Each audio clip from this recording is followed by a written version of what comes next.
Good morning all of you. Utkarsh global study centre में आप सभी का स्वागत है। तो आज हम लोग पढ़ेंगे दिल्ली दरबार के बारे में, जो कि हमारे बाकी के पिछले वीडियो जो भी अपलोडेड है उससे संबंधित वीडियो है हमारा। तो हमने अपना मॉडर्न हिस्ट्री में ढेर सारा वीडियो, ढेर सारा टॉपिक्स खत्म कर लिया, जिसको जाके आप लोग प्लेलिस्ट में देख सकते हैं, जो कि हमारे एग्जाम्स के लिए बहुत ही इंपॉर्टेंट है। जैसे बीपीएससी हो गया या टीआरई, ये सारा एग्जाम्स इससे कनेक्टेड है। यूपीएससी का तो कुछ कुछ पोर्शन इससे कनेक्टेड है। तो हमने मॉडर्न हिस्ट्री में पढ़ा था सबसे पहले कि शुरुआत की थी हम लोगों ने कांग्रेस से, और कांग्रेस के पहले कौन कौन से मुख्य संगठन हुए भारत में जो कि अंग्रेजों के खिलाफ रहे, अंग्रेजों के खिलाफ कार्य हुआ इनका। फिर हमने पढ़ा कांग्रेस के बारे में, फिर कांग्रेस के अधिवेशन के बारे में, उसके बाद नरम दल, गरम दल, फिर हमने बंगाल विभाजन पढ़ा और बंगाल विभाजन से संबंधित घटनाएं जैसे स्वदेशी आंदोलन, बंगाल विभाजन के विरोध में स्वदेशी आंदोलन पढ़ा। उसके बाद हमने देखा महत्वपूर्ण अधिवेशनों को, नरम दल गरम दल में बिखराव हो जाता है, उसके बाद नरम दल गरम दल एक साथ आते हैं। उसके बाद हमने आज पढ़ेंगे हम लोग बंगाल विभाजन को रद्द जहाँ पे किया जाता है दिल्ली दरबार, उसके बारे में पढ़ेंगे। दिल्ली दरबार में बंगाल विभाजन को रद्द कर दिया जाता है। तो अक्सर लोग देखते हैं दिल्ली दरबार आखिर है क्या? दिल्ली में कोई दरबार था? ऐसा नहीं है। तो दिल्ली दरबार से संबंध इससे समझिए कि ब्रिटेन में जब भी कोई राजा या रानी बनता था, राजा या रानी सेलेक्ट होते थे ब्रिटेन में, तो यहाँ पे क्या होता था, यहाँ पे आयोजन होता था दरबार का। दिल्ली में बहुत बड़ा आयोजन किया जाता था और पैसे को पानी की तरह बहाया जाता था और ढेर सारा खर्चा किया जाता था, और इससे लोग बहुत ही नाखुश भी थे, क्योंकि फिजूल, ये एक तरह से फिजूल खर्ची थी। क्योंकि दिल्ली शासक तो बन रहे हैं, बदल रहे हैं बहुत दूर ब्रिटेन में, लेकिन उसके बदले में यहाँ दिल्ली में ये आयोजन किया जाता था और ढेर सारा यहाँ पे खाना बनाया जाता था और बहुत पैसा खर्चा किया जाता था। तो ये दिल्ली दरबार है जो कि आज हमें पढ़ना है, और इसी में हम पढ़ेंगे कि बंगाल विभाजन को रद्द कैसे कर दिया जाता है। दिल्ली दरबार में बंगाल विभाजन को रद्द किया जाता है। तो दिल्ली दरबार 3 बार हुआ था, 1877 में, 1903 और 1911 में। ये भी हमें पढ़ना है कि दिल्ली दरबार 3 बार हुआ था। तो चलिए शुरू करते हैं कि स्टार्ट करते हैं दिल्ली दरबार क्या था। तो दिल्ली दरबार 1911 का हम लोगों को पढ़ना है यहाँ पे, जो कि इम्पोर्टेंट है। स्वागत के लिए भव्य दरबार। तो यहाँ पे जैसा कि मैंने बताया कि स्वागत के लिए भव्य दरबार हुआ करता था। ब्रिटेन में शासक बदलता था तो उनके सम्मान में भारत में शाही आयोजन होता था। ब्रिटेन में शासक बदलता था और भारत में शाही आयोजन किया जाता था। ब्रिटेन के राजा थे इस सन 1911 टाइम में किंग जॉर्ज पंचम, और इसे भारत का सम्राट का दर्जा दिया गया था, और क्वीन मैरी भारत की साम्राज्ञी का दर्जा दिया गया था। ये दोनों ब्रिटेन के राजा रानी थे, और ब्रिटेन के राजा के पास बेशकीमती मुकुट इंपेरियल क्राउन ऑफ इंडिया था। ब्रिटेन के राजा किंग जॉर्ज पंचम के पास बेशकीमती मुकुट थी, जो कि इंपेरियल क्राउन ऑफ इंडिया के नाम से जानी जाती है। और दिल्ली दरबार के टाइम में वायसराय थे लॉर्ड हार्डिंग द्वितीय उस समय के वायसराय थे। 2 इम्पोर्टेंट अनाउंसमेंट इन दिल्ली दरबार, और 2 इम्पोर्टेंट अनाउंसमेंट दिल्ली दरबार में की गई थी, उसको देखते हैं हम लोग। बंगाल विभाजन रद्द कर दिया गया, भाषा के आधार पर गठन, बंगाल विभाजन को रद्द कर दिया गया। अरुंडेल समिति की अनुशंसा पर बंगाल का विभाजन रद्द किया गया था, बंगाल विभाजन को रद्द कर दिया गया। और यहाँ पे एक इम्पोर्टेंट है कि अरुंडेल समिति की अनुशंसा पर बंगाल विभाजन को रद्द कर दिया गया था। और भाषा के आधार पर गठन हुआ बिहार और उड़ीसा, बंगाल, असम। भाषा के आधार पर बंगाल को बांट दिया गया, बंगाल विभाजन को इसमें रद्द कर दिया जाता है, और भाषा के आधार पर बंगाल को बांट दिया जाता है, बिहार और उड़ीसा और बंगाल और असम। राजधानी परिवर्तन, और दूसरा अनाउंसमेंट यहाँ पे होता है, राजधानी को बदल दिया जाता है। पहले राजधानी थी कोलकाता, पहले राजधानी थी ओल्ड राजधानी थी कलकत्ता, और कलकत्ता से बदल करके बंगाल विभाजन को रद्द करके कलकत्ता से राजधानी को बदल करके दिल्ली कर दी जाती है।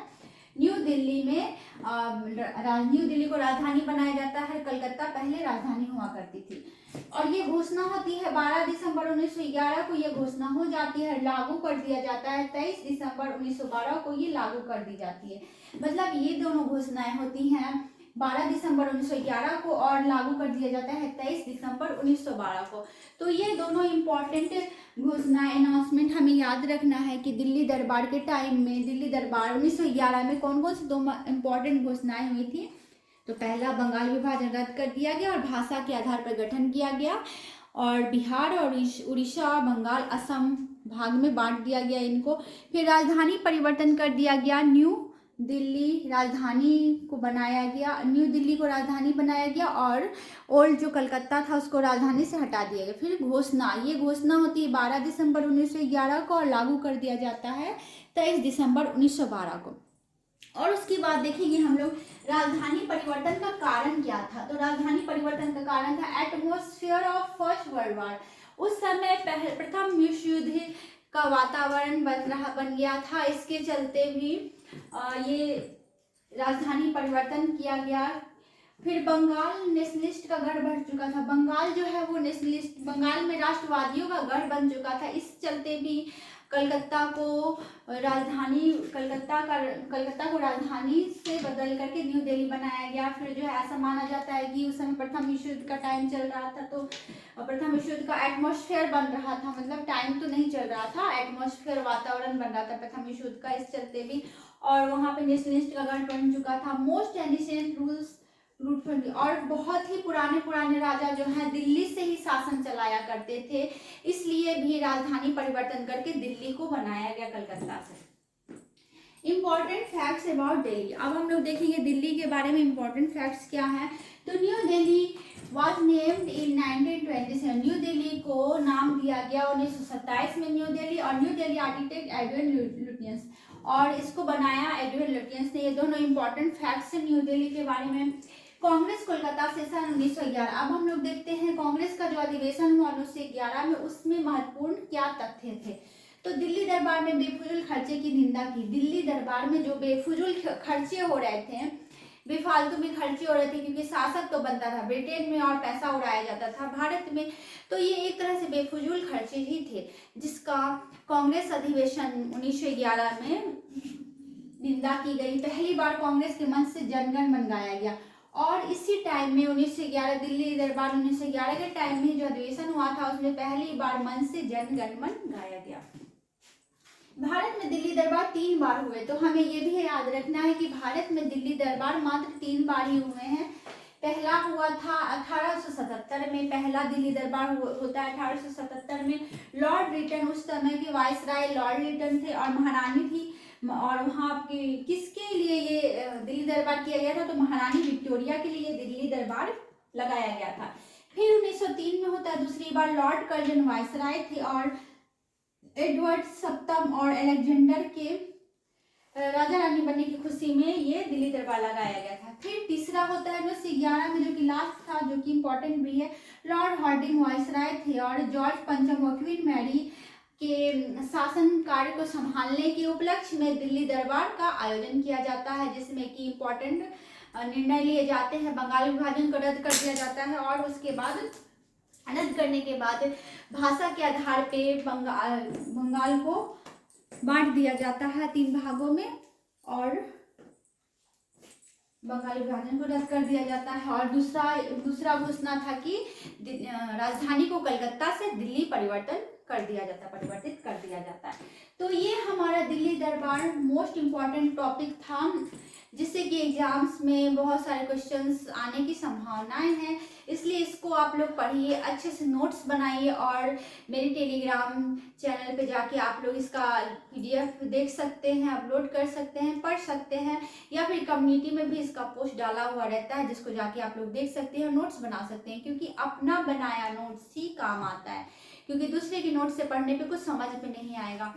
और आप लोग जब इसको पढ़ के अच्छे से नोट्स बनाएंगे, तभी ये आपको लंबे टाइम तक याद रहता है। तो हमारा BPSC का एग्जाम का डेट भी फाइनल हो चुका है, 13 दिसंबर को एग्जाम होने वाला है संभवतः, और हमें अच्छे से तैयारी करनी है। तो बने रहिए मेरे चैनल पे और लगातार प्रिपरेशन करते रहिए BPSC की मेरे साथ, और भी TRE से संबंधित वीडियोस देखने के लिए भी आप मेरे चैनल को देख सकते हैं, क्योंकि सिलेबस तो लगभग सेम ही होता है, टीआरई का हो चाहे बीपीएससी का हो, तो इसका जीके जीएस का जो भी सिलेबस होता है वो बिल्कुल सेम होता है।